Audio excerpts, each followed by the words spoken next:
Donc, bonjour tout le monde. On est rendu à la section table ronde de notre activité. Ici, on parlait de bientraitance. Donc, on a le bonheur d'accueillir 4 invités aujourd'hui qui vont venir vous parler de bientraitance dans leurs différents milieux. Je vous les présente. Il s'agit de Chantal Bellemare, qui est policière aux relations communautaires et médiatiques, division des actions proactives et affaires avec la communauté, service de police de la ville de Saint-Jérôme. Bonjour, Madame Bellemare. Bonjour à tous, bien heureuse d'être ici présente aujourd'hui et merci beaucoup pour l'invitation pour ce beau sujet qui est la bientraitance. Merci beaucoup. On accueille également Danielle Corbeil, qui est directrice générale de l'entraide bénévole des Pays d'en haut, qui est impliquée au niveau de la charte de la bientraitance aussi à la MRC des Pays d'en haut. Bonjour, Madame Corbeil. Bonjour à vous toutes et tous. Merci d'être avec nous. Troisième invitée, Mme Joanne Robitaille, qui est agente de développement à la FADOC Région des Laurentides, spécialiste en médiation et en communication non violente. Bonjour, Mme Robitaille. Bonjour à vous tous. Très heureuse d'être avec vous aujourd'hui. Merci. Merci beaucoup. Et finalement, M. Nicolas Vincent Wright, qui est adjoint de direction, lui aussi à la FADOC Région des Laurentides, et responsable du projet intergénérationnel Un ado, un aîné. Bonjour, M. Vincent Wright. Bonjour à toutes et tous. Merci pour votre belle présence à cet événement. C'est avec plaisir que je suis avec vous. Donc, je vais co-animer la section questions-réponses avec ma collègue Kathleen Gagnon. Donc, je céderai la parole à Kathleen pour la première question. Parfait. Merci, Simon. Bonjour à tous nos invités, tous ceux qui êtes avec nous présentement. Donc, je commencerai avec la première question. Je vais vous nommer à tour de rôle si ça vous convient. Très simplement, pour vous, qu'est-ce que c'est que la bientraitance? Et je commencerai d'entrée de jeu avec Mme Chantal Bellemare. Et bonjour, c'est moi qui ai l'honneur de briser la glace ce matin. J'ai concocté une définition que j'ai jumelé la vision policière et une petite touche personnelle. Donc, aujourd'hui, moi, je vais commencer par ça. Moi, je vois ça comme ça que la bientraitance, c'est sûr qu'on pense tout de suite à la maltraitance. Puis, je vois ça comme un cercle, que la bientraitance, il en faut pour prévenir la maltraitance. Puis ensuite, lorsqu'il y a maltraitance, malheureusement, il y en a, on a besoin de la bientraitance pour mieux guérir de cette maltraitance-là. Puis, je vois que la bientraitance a sa place, peu importe les situations. Là, aujourd'hui, si ça ne vous dérange pas, on va faire une recette de gâteau. Je vais vous expliquer ma définition avec cette recette. On aime ça, les gâteaux. Puis, dans le milieu policier, on parlait de bienveillance. Je m'identifie beaucoup à ce mot-là, la bienveillance. Parce que policier, on pense surveillance, on pense ils vont patrouiller la nuit quand on dort, ils vont protéger, sécuriser les rues, s'assurer d'augmenter le sentiment de sécurité. Quand il y a une injustice, on pense à la balance de la justice. Donc, je vous dirais que le premier ingrédient, on va y aller simple, de la farine, des œufs et du lait, hein, bien simplement. Ça, j'identifie ça comme le cadre, les lois. C'est plate, mais oui, c'est vrai qu'il y a des lois. Le code criminel, le code de la route, les règlements municipaux. Puis, la bientraitance passe en partie par ces ingrédients-là. On va les appeler comme ça. Parce que, comme je dis souvent à mes enfants, puis je dis ça aux intervenants, puis c'est tout le temps très drôle, parce qu'un cadre, c'est de l'amour. Dans le fond, quand on encadre, c'est sûr qu'il y a une façon de le faire. Là. Je ne parle pas de façon contrôlante. Il faut laisser place à l'autonomie. Mais quand on met un cadre, souvent, c'est pour accompagner la personne, pour si jamais un petit écart de conduite, la remettre sur le bon chemin. Ou quand on est désorganisé, on ne sait pas trop où aller, on a besoin de ces règlements-là. Fait que je le vois comme ça. Puis un cadre, ça protège les personnes plus vulnérables, ça protège les victimes. Puis si jamais il y a un écart de conduite, ces personnes-là aussi, des fois, ont besoin d'aide. Fait que je me dis que des fois, ça fait pour mieux, justement, par la suite, changer des comportements qui peut-être n'est pas tout à fait adéquats. Fait que si Virginie, tu voulais partager ma première image, j'ai amené des petits supports visuels, qui est la mission policière au SPVSJ, au service de police de la ville de Saint-Jérôme.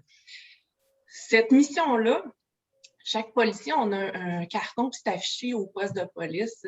Ça résume bien, je trouve, des aspects de la bientraitance. Comme vous voyez, notre mission, entre autres, c'est d'amener un environnement sécuritaire. Quand on est en sécurité, on parlait de ça, c'est de la bientraitance. Faire respecter la paix. S'il y a une infraction, oui, il faut en rechercher les auteurs, puis protéger ce qui est plus précieux, c'est protéger la vie, puis oui aussi, ça en vient à protéger les biens. Fait que dans le fond, ça fait partie de notre mission policière. Puis, rattaché à ça, il y a des valeurs organisationnelles. Qui va m'amener à mon deuxième ingrédient. Admettons qu'on veut un petit peu plus santé, cette recette, on peut enlever cette image-là.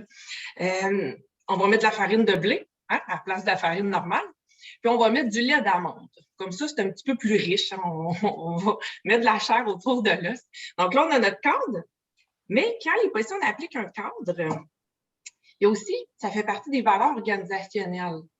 Les valeurs, je vais vous les nommer. On en a 3. C'est sûr qu'on peut en avoir beaucoup plus que ça, mais ça, je trouve que c'est un lien directement avec la bientraitance. Dans chaque intervention, du moins, on essaye le plus possible, c'est de l'intégrité. L'intégrité, c'est important. La transparence du service de police dans une intervention.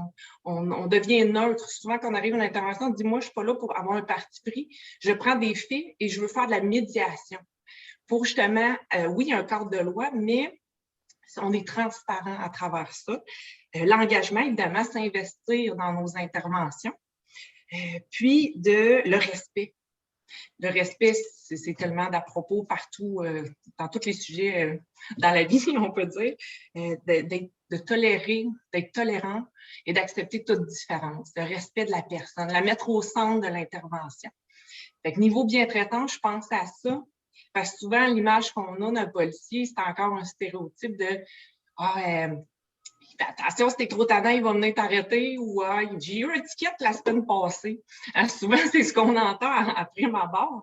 Mais c'est le policier, il y a un accident avec blessé. On est les premiers souvent répondants. On va faire les manœuvres de RCR. Il y a quelqu'un qui est pris dans la voiture. On va travailler avec les pompiers pour... on va sécuriser les rues, on va bloquer les rues pour pas que les autres automobilistes se mettent en danger. S'il y a un transport à l'hôpital, on accompagne, on est présent.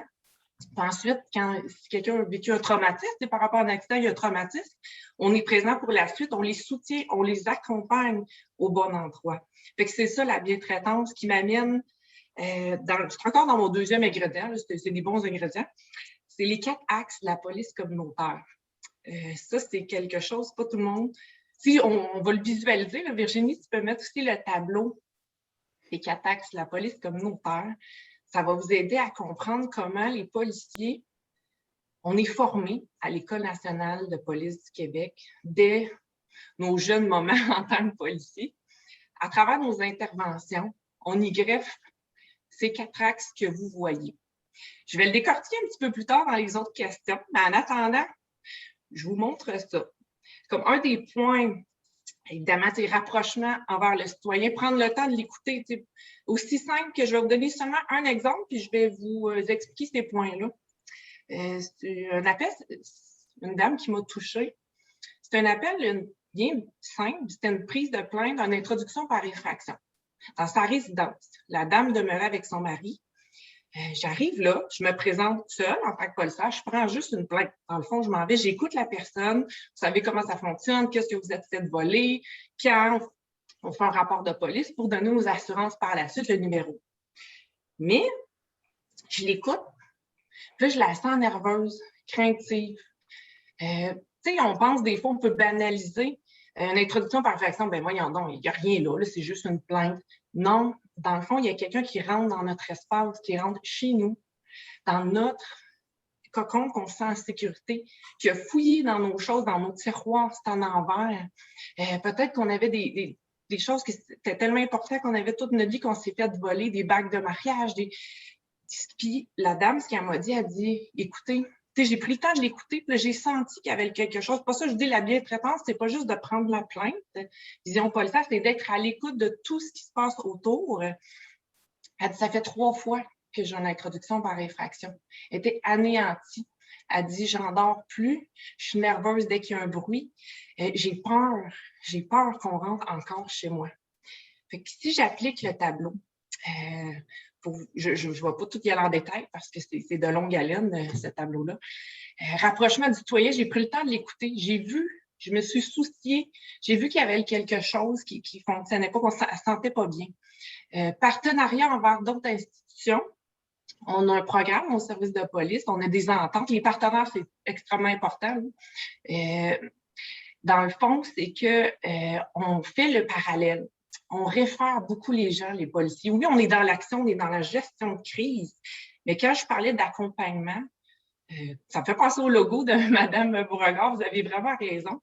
Il y a un côté que les policiers, on accompagne, on est des spécialistes référents. Moi, souvent, j'emploie ce mot-là. On n'est pas spécialiste spécifique dans un domaine précis, mais on est les spécialistes de référence qu'on va accompagner. On va forger un filet de sécurité autour de la personne. Aussi simple que comme dans cet appel intro par infraction, j'ai référé cette personne-là. On a un formulaire, on a des liens directement, je vous épargne le tout, c'est un service de relance téléphonique. Je fais qu'après que moi je pars, je prends la plainte, comment elle s'est sentie la semaine d'après ou les prochains jours? Je l'ai référé à CAVAC, qui est le centre d'aide de victimes d'actes criminels.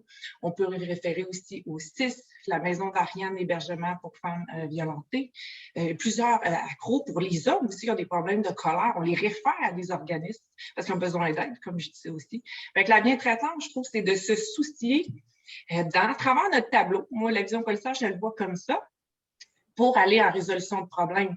Là, le petit carré gris, là, il y a beaucoup de choses, là, mais ça, c'est pour régler un petit peu plus à long terme la solution. Parce que c'est bien beau l'introduction par infraction, mais autour de ça, il y a autre chose, comme je vous ai nommé. Tu sais, son mari ne savait plus quoi faire, sa femme ne dort plus, elle est nerveuse, elle va moins manger, elle se sentait pas bien, elle avait besoin d'aide. Et le monsieur aussi avait besoin d'aide pour aider sa femme, qui passe par la fin par les renforcements des mesures préventives. On fait le tour avec elle. Qu'est-ce qu'on peut faire pour essayer que vous allez vous sentir plus en sécurité? Ah, peut-être qu'une lumière détecteur de mouvement à l'entrée, c'est vrai, ça peut être une idée. Ah, des fois, je conseille, allez pas sur Facebook dire « Hey, j'ai hâte, je m'en vais en vacances pour 2 semaines. » Ça, c'est un autre truc. Il y en a qui le font beaucoup. Dites-le au pire en revenant, quand vous revenez de vacances. Annoncez pas à tout le monde que votre maison est vide. Ensuite, mettez un petit peu de radio dans le fond. Peut-être aller voir les voisins et informer quand vous n'êtes pas là, un petit peu de surveillance, d'entraide, de collaboration. Fait que ça, c'est à travers le tableau. Fait que là, on peut mettre ça de côté un petit moment. Fait que ça, c'était mon deuxième ingrédient. Le troisième est plus rapide et non le moindre. On ajoute des petites pépites de chocolat ou du caramel. Là. Je vous le donne, le choix d'imager votre gâteau. Je vous dirais que c'est humaniser l'intervention policière, oui, à travers les valeurs organisationnelles que je vous ai nommées tantôt, mais mettre une petite touche du policier. Le policier a sa couleur aussi. Puis on aime ça, être investi, mettre la personne au centre, puis nous aussi, on veut s'investir dans l'intervention. Puis ça, c'est ma fameuse phrase. Souvent, quand j'arrive à une intervention, des fois, les gens sont fâchés, puis ils me chicanent à l'arrière, je n'ai pas le temps de parler. Puis là, je dis, regardez, je comprends que vous êtes fâchés en voyant l'uniforme. Je peux comprendre. Mais en arrière de l'uniforme, je m'appelle Chantal, bonjour. Je suis contente de vous aider. Je vais faire mon possible pour vous aider. Puis le respect, c'est important des deux bords aussi, de bien se parler. Puis c'est correct, ça ne tente pas tout le temps d'appliquer les lois non plus. Là. Des fois, c'est... Mais la répression, des fois, tu sais, ça, je m'embarque, je n'expliquerai pas tout, mais ça fait partie de la prévention. Des fois, il y a un certain cadre, comme je dis, qu'il y a de l'amour qu'on va appliquer, mais on va y aller aussi en accompagnement par la suite ou des mesures, d'autres alternatives. Mais ça, je pourrais parler peut-être toute l'heure et demie à moi tout seul. Fait que je peux m'arrêter pour ce sujet-là. Puis je vais juste conclure en disant, bien, ça, c'était ma recette. Donc, il y a les cadres, plus les 4 axes, policier communautaire, les valeurs organisationnelles et humaniser l'intervention par la personnalité aussi du policier. Puis en disant que, moi, ça fait 15 ans que je suis policière déjà. Ça a toujours été sans que je le voulais, ça s'est fait tout seul. C'est déstigmatiser le rôle d'un policier. Rendre ça incarné, plus humain. On est là, on est un outil parfois pour aider le citoyen, mais c'est le côté humain. On veut aider d'une autre façon, accompagner, comme en bientraitance, voilà. Donc, c'était ma définition de la bientraitance. Merci beaucoup, Chantal, pour ton intervention à la question. Vraiment intéressant hein, que tu nous images ça par rapport à la vision policière, toute la notion de mettre la personne au centre, même suite à une plainte dans vos interventions, toute la question d'accompagnement. Alors, merci beaucoup pour ton intervention. Je passerai maintenant la parole à Mme Danielle Corbeil. On continue toujours avec la même question, tout simplement. Qu'est-ce que la bientraitance pour vous? Oui, alors, pour moi, la bientraitance, c'est avant tout une culture. C'est une culture qui inspirant des actions individuelles et des relations collectives au sein d'un établissement, d'un service ou encore auprès d'une personne. Cette culture-là vise à promouvoir le bien-être des personnes en gardant à l'esprit le risque de la maltraitance. C'est une manière d'être, d'agir et de dire. En résumé, pour moi, la bientraitance, ce sont tous les aspects de la bienveillance. Puis, tantôt, Kathleen, tu le disais dans ton exposé, alors quand on parle de bienveillance, gentillesse, empathie, solitude, etc., en tenant compte également des souhaits et des désirs des individus. Alors, pour moi, c'est un amalgame. C'est vraiment de la bienveillance et en tenant compte des souhaits des gens. Alors, les impliquer dans leurs décisions. Pour moi, c'est ce que c'est la bientraitance. Merci, Daniel, pour ton intervention. Encore là, le lien que tu nous transmets aujourd'hui avec la bienveillance, la bientraitance, mais aussi tout l'aspect que d'entrée de jeu, peut-être pas le mot responsabilité, là, mais l'aspect individuel, pardon, autant que collectif. Donc, ça nous amène à réfléchir. Merci pour ton intervention. Maintenant, je retournerai la question à Nicolas Vincent Wright. Bon, bien, d'abord, avant de définir la bientraitance, je voulais dire qu'aujourd'hui, je viens plutôt comme porte-parole du côté intergénérationnel, donc par l'entremise du projet Un ado, un aîné. Juste pour le résumer en quelques lignes, c'était un projet dont le nom, là, on jumelait un adolescent, un aîné, chacun un projet personnel qu'ils voulait accomplir, puis ils se motivaient 1 à 2 fois semaine, par téléphone ou vidéoconférence, à accomplir chacun leur projet. Donc, pour venir à la définition ou comment on peut définir la bientraitance, c'est un terme quand même assez large, qui n'est pas totalement défini, qui peut avoir diverses connotations dépendamment des expériences des gens, puis à qui on s'adresse. Ça dépend aussi de l'âge. Donc, c'est idéalement, puis je dirais même plus qu'idéalement, une relation égalitaire dans les deux sens. Donc, vraiment une relation. On peut se poser la question, est-ce qu'on juge que l'autre est vulnérable et c'est la raison pour laquelle on doit être bientraitant? La bientraitance se reflète dans les lignes de conduite que l'on se donne lorsqu'on rentre en communication avec l'autre. Donc, dans le cas, par exemple, d'un projet intergénérationnel, la bientraitance, c'est vraiment une cible. La réception va dépendre de l'intention et de la façon dont l'autre personne la donne. Alors, voilà pour comment je pourrais définir ce terme. Merci beaucoup pour ton intervention. Je tiens à souligner la notion de relation égalitaire qui n'avait peut-être pas été abordée jusqu'à date, donc c'est bien intéressant la notion que tu amènes. Et tout le volet intergénération, hein, lorsqu'on veut inclure la personne aînée, qu'elle fasse partie intégrante. Alors, merci pour ton intervention. Je passerai maintenant la parole, toujours avec la même question, à Mme Joanne Robitaille. Alors, pour moi, être en relation de bientraitance avec l'autre, puis naturellement avec soi-même, parce que ça se passe toujours à deux. J'ai appris à une époque, lors de mes études en médiation humaniste à l'Université du Minnesota, l'importance de bien connaître 3 choses. Ces 3 choses, ils forment un triangle. Il s'agit juste d'en être conscient. Chaque angle du triangle, dans chaque angle du triangle, on a l'affinité, on a la communication, puis on a l'authenticité, qui est aussi la congruence. Alors, ces 3 éléments de base sont la base, en fait, de la bientraitance. L'élément le plus important dans les 3, toutefois, c'est vraiment l'affinité. L'affinité avec l'autre, elle peut venir facilement quand l'autre personne nous ressemble. Mais parfois, elle vient moins facilement pour plusieurs raisons. On pense que l'affinité va finir par venir ou qu'elle va venir avec le temps, mais on ne réalise pas qu'on peut l'initier. Elle se construit, puis qu'elle se répare si elle est brisée. La bientraitance, l'affinité, c'est dire à l'aîné, « Hey, c'est OK. Tout est OK. La situation est OK. » Mais aussi, c'est d'être porteur. On n'a pas toujours besoin de le dire, mais d'être porteur de ce OK-là.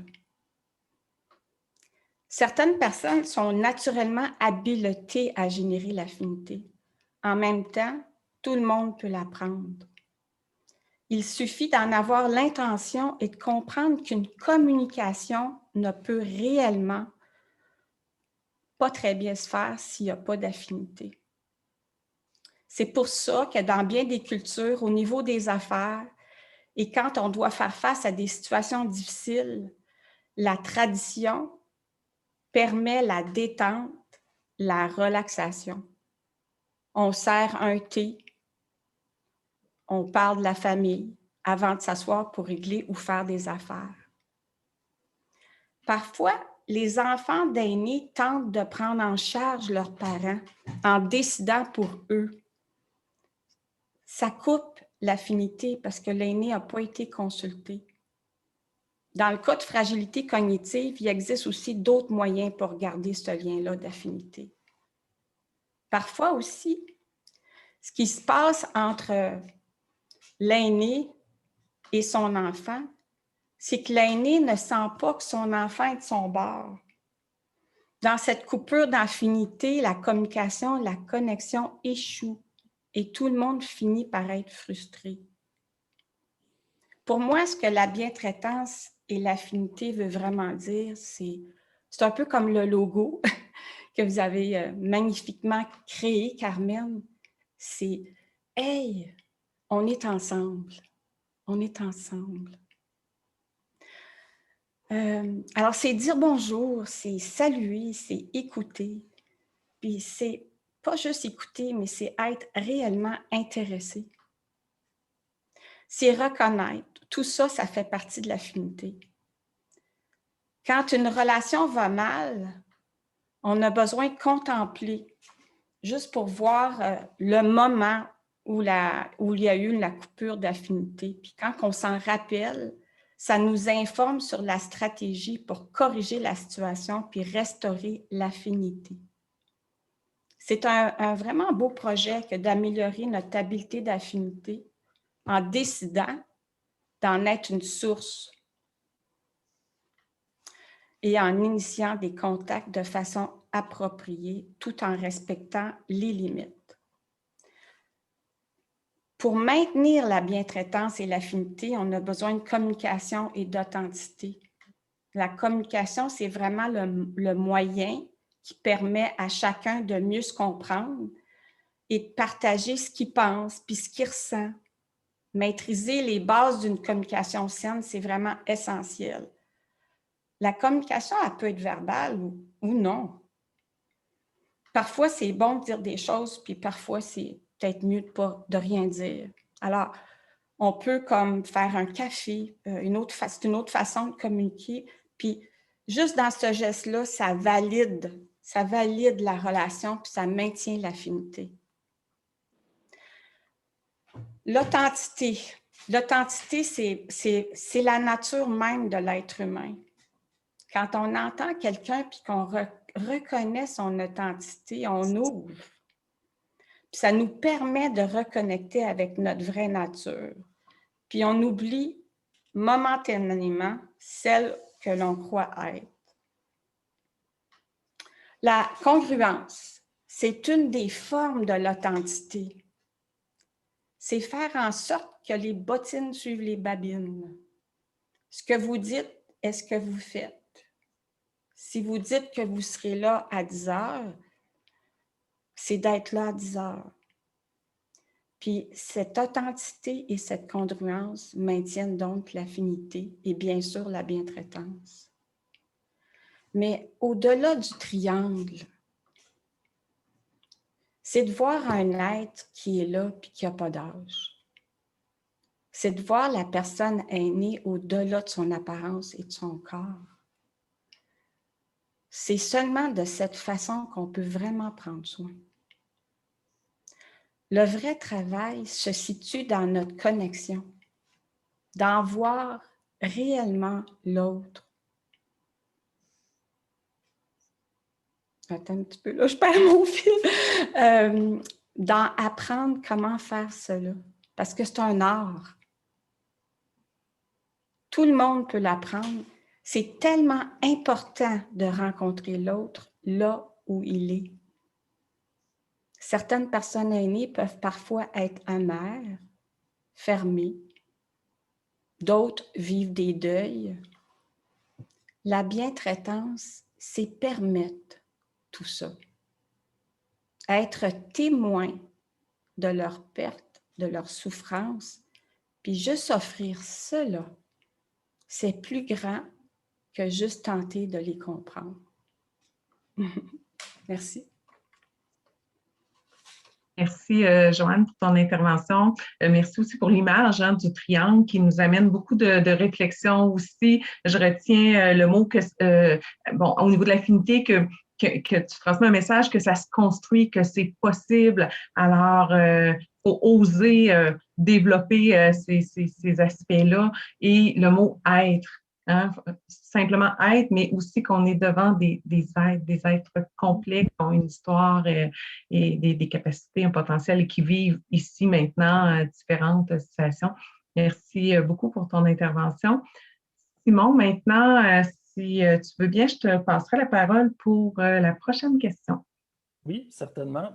Avant de la poser, je vais juste dire à Mme Grenier, j'ai bien vu votre intervention dans le chat, dans le fil de discussion. Donc, c'est vraiment la façon de procéder. Si vous voulez poser des questions à nos invités là, de la table ronde, je vais pouvoir retransmettre les questions. Donc, celle-ci s'adresse principalement, je crois, à Mme Chantal. Donc, je vais pouvoir lui poser. Mais si vous avez d'autres questions, là, qui que ce soit, vous pouvez les écrire là, dans la discussion.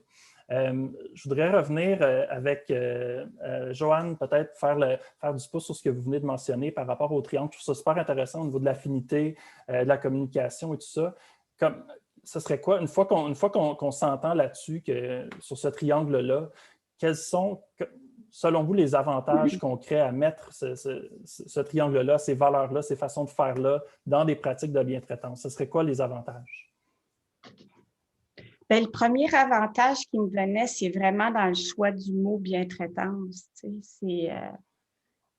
Dans ce mot-là, c'est comme, je vois comme un phare qui éclaire la direction puis l'intention. L'objectif est dans le mot. C'est plus fort pour moi que le mot maltraitance. Puis l'utilisation, parce que c'est un nouveau mot, ça m'a amené vers la réflexion. Puis on a tendance à tourner l'attention vers quelque chose de positif, c'est attirant.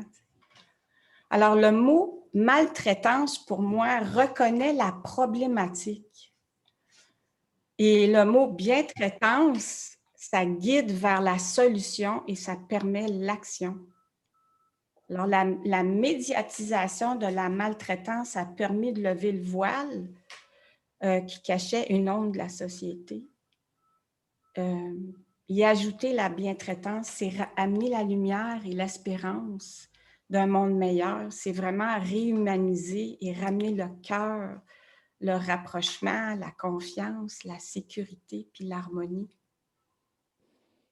Mais quand je pense aux aînés, là, je vais vous dire quelque chose par rapport aux aînés parce que les aînés vivent quelque chose de spécial et de tout à fait naturel. Ils vivent à un rythme qui est différent, puis à travers la souffrance qu'ils ne peuvent plus dénier, en général, ils vivent des émotions, de la fragilité, de la vulnérabilité. Puis grâce au temps puis à la disponibilité qu'ils ont, ils vivent une intériorité.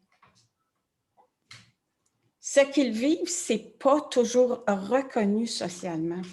En fait, c'est tassé. Alors, la bientraitance, ça permet tout ça. Ça permet de les reconnaître. Puis, ce que ça donne comme répercussion, c'est que les aînés retrouvent leur valeur, leur estime, leur fierté, leur voix, leur place. Ce qu'ils vivent a un impact sur la société. Oui, parce que aussi surprenant que ça puisse l'être, ce qu'ils vivent par leur intériorité permet à équilibrer une société qui est agitée, qui va trop vite, puis qui n'est plus disponible. Ça fait vraiment du bien d'être à côté de quelqu'un qui est disponible. Les reconnaître comme ils sont, puis reconnaître l'apport social qu'ils amènent, c'est de la prévention à la bientraitance. Merci. Merci beaucoup, Mme Robitaille. Je tiens à vous dire qu'on a des commentaires de gens qui sont très inspirés par vos paroles ce matin. Je pense que ça résonne chez plusieurs de nos invités. Merci beaucoup. Je poserai la même question à Mme Corbeil. Tantôt, vous nous avez parlé de culture, là, de gentillesse, d'empathie, tout ça. Quels seraient les avantages à mettre des pratiques bientraitantes de l'avant concrètement? Moi, je vous invite à fermer les yeux quelques instants. Puis imaginez-vous si tout le monde adhérait aux pratiques bientraitantes. Alors, c'est certain que les aînés se porteraient tellement mieux. Ils se sentiraient respectés dans leur dignité, pourraient continuer à s'épanouir, auraient une meilleure estime d'eux-mêmes, se sentiraient inclus, se sentiraient en sécurité. Le monde serait tellement plus beau. Alors, mon Dieu, si tout le monde était bien traitant, c'est ce que j'aspire, évidemment, pour le meilleur de nos aînés et de tout le monde, finalement, la bien-traitance. Merci, Mme Corbeil. Moi, le premier réflexe qui m'est venu quand j'ai fermé les yeux, puis vous m'avez dit ça, c'est comme le poids de moins sur les épaules. On dirait que c'est comme ça fait du bien de s'imaginer ça, une société bien traitante où tout le monde agirait en fonction de ces valeurs-là. Merci beaucoup. Je retournerai auprès de M. Nicolas. Donc, peut-être en lien avec le projet ou en lien avec, en général, là, parler de relations égalitaires tantôt, ce serait quoi les avantages d'avoir cette pratique bien traitante-là? Il y en a vraiment plusieurs. Vraiment, on peut dire qu'il y a vraiment plusieurs besoins des deux côtés. Donc, autant du côté des aînés, mais aussi des adolescents ou des jeunes adultes. La bientraitance, ça va aussi dans leur sens. Donc, dans les deux cas, c'est d'offrir des possibilités d'implication. Comme je disais, il y a plus de besoins qu'il y a d'offres souvent. Donc, offrir des projets. Par exemple, dans le cas d'un ado, un aîné, la FADA qui était associée avec la Polyvalente des Monts, principalement l'option des Amériques, qui véhicule des valeurs dont l'engagement, l'ouverture, l'empathie et l'implication auprès de leurs étudiants. Mais les responsables de la Polyvalente, surtout dans le contexte de la pandémie, il n'y avait pas vraiment de possibilité ou d'opportunité de les mettre en pratique. Donc, je vais citer en fait le responsable de l'Option des Amériques, Jacques Fraser, qui dit « C'est une excellente opportunité pour nos jeunes de démontrer une ouverture sur les autres. Ce rapprochement intergénérationnel permet d'activer les valeurs de l'Option des Amériques chez nos jeunes. » Donc, voilà. Merci beaucoup, Nicolas. Je terminerai le tour de table de cette question-ci avec Mme Chantal. Et juste avant peut-être de répondre aussi à la question, il y avait une intervention dans le fil de discussion. On demandait quoi faire quand l'aîné ne veut pas porter plainte, car il est convaincu que le manipulateur a de bonnes intentions. Il y a peut-être des liens aussi à faire avec la question que, concrètement, une fois qu'on a notre gâteau, tous nos ingrédients, c'est quoi les avantages de mettre ça en place? Peut-être en même temps, si c'est possible de répondre à cette question-là, il y a probablement des liens à faire. Oui, dans le fond, ça fait partie, c'est le mot liberté qui me vient en tête, puis ça dépend de chacun. Il n'y a pas de réponse. Ça dépend c'est quoi nos limites. Est-ce que ça a dépassé nos ressources personnelles, nos limites, que la plainte est le seul choix pour se sentir respecté et se respecter nous-mêmes? Mais une plainte, comme j'ai expliqué, c'est pas nécessairement juste « OK, je porte plainte, je fais arrêter quelqu'un ». C'est qu'il y a de l'accompagnement, il y a de l'aide. Tu sais, des fois, il y en a qui se font arrêter, vous savez un petit peu comment ça fonctionne, puis le juge ordonne une thérapie de consommation d'alcool, par exemple, il y a une partie que ça doit être volontaire par le prévenu, mais en même temps, ça démontre une bonne intention. Fait que des fois, une plainte peut aider une personne. Ça peut ouvrir les yeux pour dire, OK, j'ai vraiment besoin d'aide. Je vais vous expliquer des exemples plus tard, justement, puis vous allez vraiment comprendre parce que c'est exactement une situation comme ça. Puis c'est un autre événement qui est venu me chercher les avantages puis l'impact de la bientraitance. Au pire, regarde, je vais y revenir. Vous me direz, j'ai bien répondu avec cet exemple-là. Je pense que vous allez tout comprendre. Je vais jumeler les deux questions, juste pour vous dire la question 2 et 3, fait que ça va être un petit peu plus long. Si je regarde plus niveau policier, l'avantage d'une intervention policière bien traitante, qu'est-ce que ça peut faire justement en plein dans le mille avec cette question? Et je pars. Voilà. Premièrement, on augmente le lien de confiance. On parlait de communication. Madame Robitaille, j'ai été inspirée par une partie que vous avez dit, je vais y revenir tantôt. C'est dans la mentalité policière aussi. La communication, c'est important. Je vais juste voir pour pas que je me mêle. Non, c'est ça. OK, parfait. Dans le fond, c'est le lien de confiance. Établir un lien de confiance, discuter avec la personne avant. Pas arriver, bon, ben pourquoi vous portez plainte? Non, bonjour. OK, je m'en viens ici aujourd'hui. Comment vous allez? Vous aimez les fleurs? Tu sais, je veux dire, on parle d'autre chose avant d'arriver direct au but. C'est un respect aussi d'un départ. On rentre dans l'intimité. C'est dur de parler d'un événement qu'on se sent insécure, parce que souvent, quand on appelle la police, c'est pas parce que ça va bien, c'est parce qu'il s'est passé quelque chose. On est vulnérable, on se sent vulnérable. Donc, on fait attention, on respecte.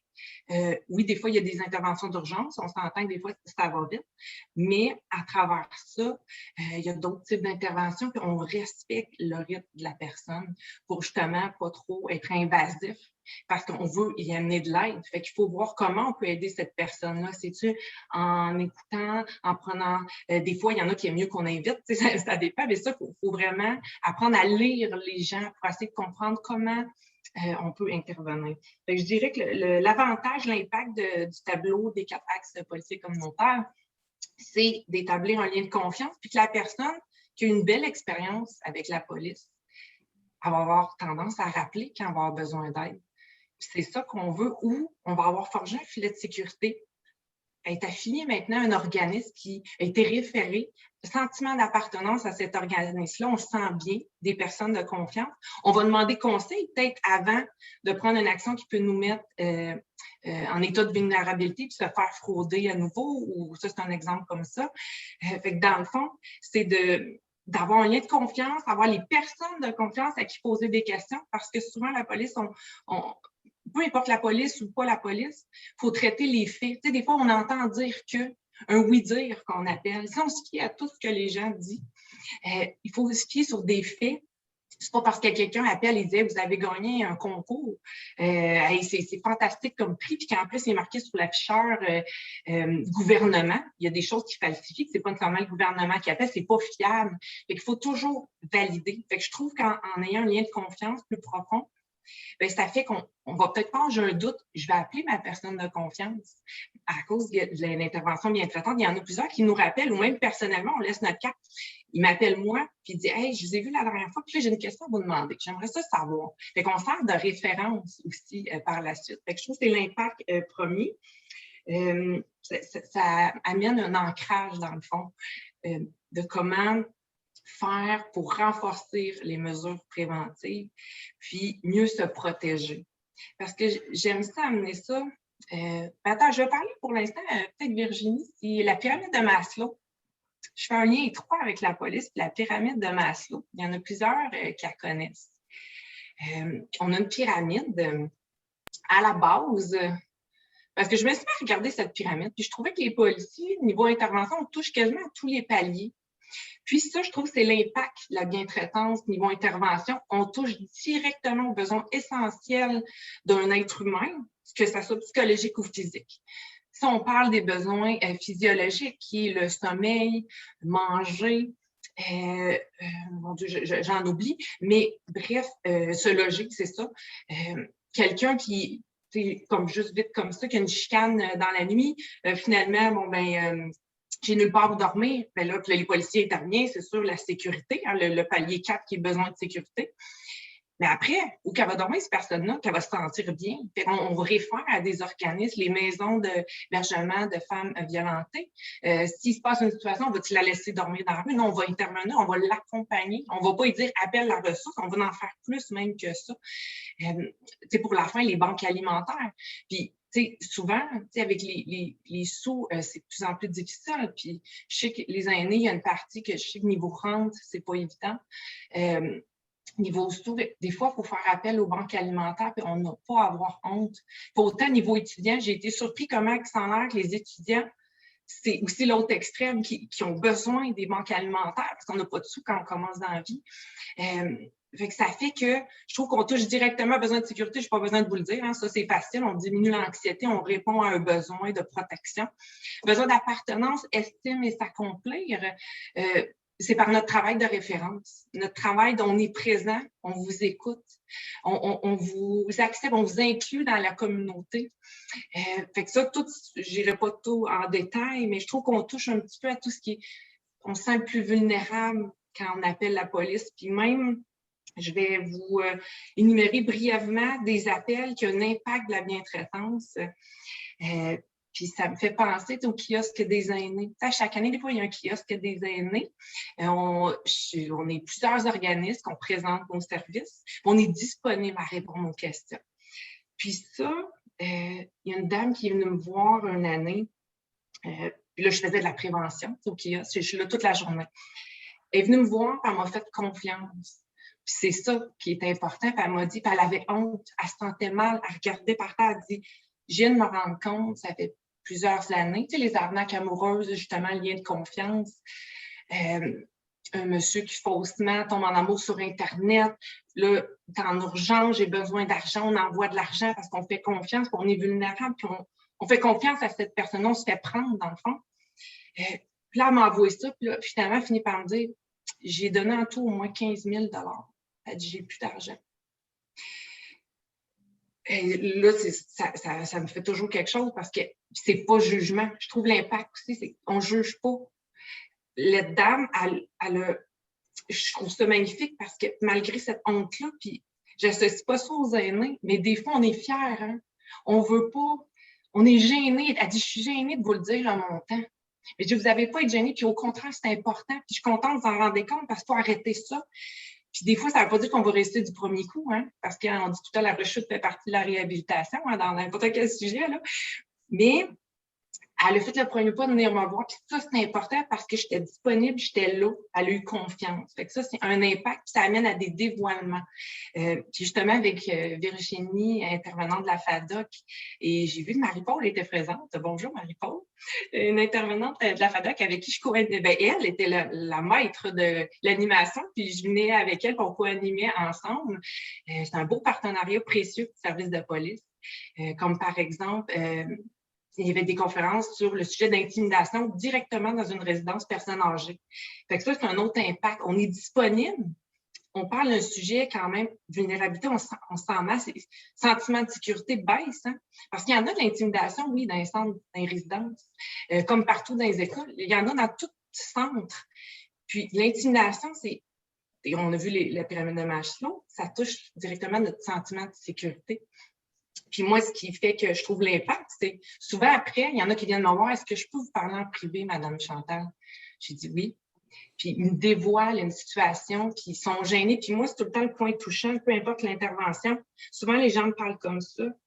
Puis là, à force d'avoir un lien de confiance, à un moment donné, ils lèvent les yeux vers moi, puis je dis, OK, là, j'ai établi mon lien de confiance. Puis je vais vous aider, je vais vous soutenir. Je ne peux pas le faire à votre place. Je ne peux pas faire le rôle d'un intervenant, par exemple, centre de crise de Faubourg, mais je peux vous accompagner à ces services-là. Moindrement qu'il y a une urgence, rappelez-moi. Ça, c'est sûr, les polices, on ne dort pas 24 sur 24. Mais c'est ça. Fait que ça, c'est l'impact. Puis un autre petit exemple, quand on parle de vulnérabilité, ça me touche parce qu'on pense que c'est mal. Puis souvent, niveau aîné, j'entends souvent, on n'a pas appelé, on a peur de déranger. Puis ça, on ne dérange pas. Il faut justement oser appeler. Puis si vous êtes gêné, vous pouvez demander à un autre adulte de comment trouver vos personnes avec qui. C'est pour ça que c'est important d'avoir un lien de confiance et de bien communiquer pour que les gens osent. Parce que des fois, c'est pas mal. Puis si on parle le mot vulnérable, il y a plein de sortes de vulnérabilité. Mais moi, je mets ça de l'autre côté. Peut-être que c'est l'agresseur qui est trop bien formé. Hein? Peut-être que c'est le fraudeur qui a trop des bons trucs, qui réussit à nous usurper. Puis fait que je me dis... il ne faut pas prendre ça que ce n'est pas de notre faute. On a des fois besoin d'aide, on a besoin d'accompagnement, on a besoin d'outils. Comme je parlais de renforcement des mesures préventives, si on met un détecteur de mouvement, il y en a qui se mettent des caméras, si on met, tu sais, des fois, ça nous donne juste des outils pour se sentir plus en sécurité puis moins vulnérable. C'est directement lié, oui, la pyramide de Maslow, des besoins psychologiques de base aussi. Fait que ça, je peux imaginer ça comme ça. Puis des fois, même vulnérabilité, je dirais que les policiers, on se sent vulnérables. C'est comme par exemple un appel de mari qui s'est suicidé. Puis là, on arrive là, on peut-tu se sentir pas plus vulnérable que ça en tant que policier? Qu'est-ce que je peux faire pour apaiser cette peine-là? On a un travail policier, on a des choses à faire, mais Colin, on ne sait pas qu'est-ce qu'on peut faire de plus. Puis une journée, j'ai réalisé quand il y a une dame, 5 ans plus tard, m'a appelée. Elle voulait me parler directement. Elle dit, je voulais te dire que je vais bien. Elle dit, te rappelles-tu, t'es venue? J'ai dit, oui, je m'en rappelle. Parce qu'on a quand même, nous autres, des choses, des petits traumatismes, on reste quand même avec ça. Mais elle dit, je veux dire que tu as fait une différence par tes paroles. Hey, je pleurais, là. On ne réalise pas que c'est là que j'ai réalisé que la bientraitance, elle dit, te rappelles-tu? Elle dit, tu as fermé le rideau à m'emmener pour pas que les autres voient. J'ai dit non, je ne m'en rappelle pas. Elle dit, tu m'as regardé, tu m'as dit, garde, je suis là pour vous, je vais vous aider, je vais essayer de faire mon possible. Elle dit, ces paroles-là, elle dit, je m'en suis rappelée après, elle dit, j'étais là en groupe après parce qu'on les réfère, puis eux autres, s'ils sont franchis, ils vont en groupe pour discuter de ces traumatismes-là. Elle dit, j'ai louangé les policiers, elle dit, la policière, là, elle m'a dit telle chose. Elle dit, on s'est mis à parler des policiers que c'est important, puis c'est de la bientraitance, c'était pas le mot qu'elle avait employé, mais j'ai reviens à penser que dans le fond, je m'en suis pas rendu compte. J'ai fait un changement, même si je me sentais vulnérable. Je me sentais impuissante. J'ai dit, qu'est-ce que je peux faire? C'est la pire chose qu'on peut pas penser.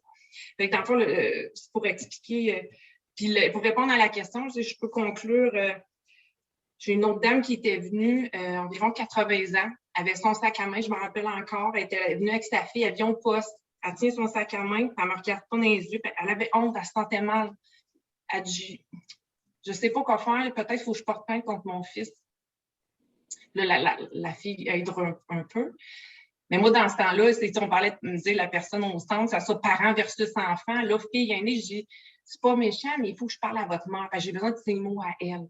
Je vais avoir besoin de vous aussi, mais je veux parler à votre mère, parce que c'est elle qui ressent les choses. Puis nous, la plainte ou le nouveau dossier, c'est comment la personne qui se sent victime, pas on dit, hey, elle se sent comme ça. Non, vous, comment vous vous sentez par rapport à ça? C'est votre garçon, je sais que c'est pas évident. Comment on fait pour porter plainte? Est-ce que c'est une solution? Puis finalement, je vais vous épargner tout ça, mais son garçon avait des problèmes de consommation. Puis il allait voir sa mère, il allait dans sa chambre, il allait chercher des chèques, il imitait les signatures. Puis là, elle dit, puis elle s'en est rendue compte, mais là, elle ne savait pas quoi faire. Puis à chaque fois qu'il venait, elle dit, c'est mon garçon, je ne peux pas l'accepter dans la maison. Fait que là, c'est plate, je reviens avec le cadre de résolution de problème, mais pour imager, on a essayé de trouver des alternatives ensemble. Je dis, regardez, je sais que c'est votre garçon. Le niveau plainte, reste à voir. Elle n'avait pas le choix, sinon elle n'était pas remboursée. Puis elle se mettait dans le trouble elle-même à cause, je vous épargne les détails, mais des fois, la peine, je parlais que ça fait partie de la solution. Son garçon avait besoin d'aide, dans le fond. Hein? Ça, c'est propre à chacun à décider jusqu'où on va. Est-ce qu'on utilise une autre alternative? Là? Mais finalement, on en est conclu, je vous dis ça vite, on a trouvé plein, on a jasé beaucoup. Mais bref, je dis, votre garçon, ça va rester votre garçon. Puis je comprends que c'est difficile, mais je dis, peut-être que vous pouvez le voir à un autre endroit que chez vous. À un lieu public pour garder un lien, mais quand il rentre, elle se sentait désarçonnée, puis là, il allait chez... Fait que c'est ça qu'elle a fait par la suite pour garder son lien. C'est son garçon. Là. Mais comme ça, ça venait pas invasif, puis juste un certain temps. Voir après qu'est-ce qui arrive, ça y appartient. C'est pour moi qui va décider pour la suite. Mais des fois, de trouver une solution, une résolution de problème, c'est pour ça que travailler en bientraitance, c'est trouver des alternatives. Trouver d'autres solutions pour avoir plus confiance et se sentir mieux. Je vais me permettre Oui. de vous arrêter, Chantal. Je suis désolé, je vois le temps filer, pas que ce n'est pas intéressant, mais je veux juste qu'on puisse faire le tour de toutes les questions. Merci beaucoup. Puis en fait, ça me permet aussi de prendre le relais par rapport à ça. Vous amenez plein d'exemples intéressants, d'exemples concrets. Puis c'est un peu ça que je voulais voir avec les autres.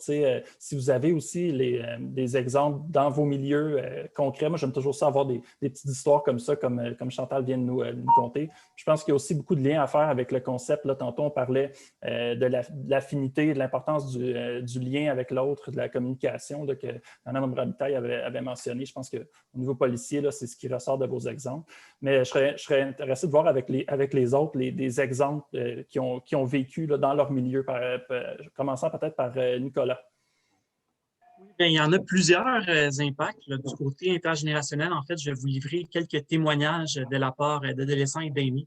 Donc, une personne adolescente nous a dit au début, j'avais peur de ne pas savoir quoi dire lorsque j'allais rencontrer l'aîné. Mais finalement, je me suis rendu compte que nous avions plein de points en commun et nous avons des discussions très naturelles. On s'entend très bien et nous sommes les deux assez bavardes. Donc, nous avons toujours de grandes discussions très intéressantes. Du côté aîné, la facilité à entrer en contact avec l'ado fut surprenante. L'authenticité et le naturel sont très présents. Ce qui me surprend est la possibilité de créer une belle complicité en si peu de temps. Ce qui a surpris un adolescent, c'est les intérêts communs malgré la différence d'âge. La personne a rajouté « Je ne pensais pas que j'allais être si proche au niveau des intérêts ». Donc, une personne aînée nous a dit « L'énergie transmise en parlant est contagieuse et je me sens bien après avoir communiqué avec mon ado. » Ça, c'est intéressant, là, des témoignages comme ça. Un aîné aussi nous a dit, bon, les besoins de base sont tous les mêmes. L'épanouissement de l'individu passe par l'ouverture à l'autre, dans une démarche de respect et d'émerveillement, d'aller à la découverte de l'autre.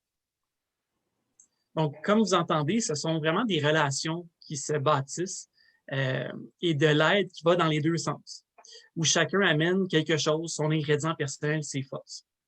L'adolescente à ce propos-là nous dit, j'ai toujours aimé cuisiner, mais je n'avais pas de motivation. Je restais à écouter la télévision.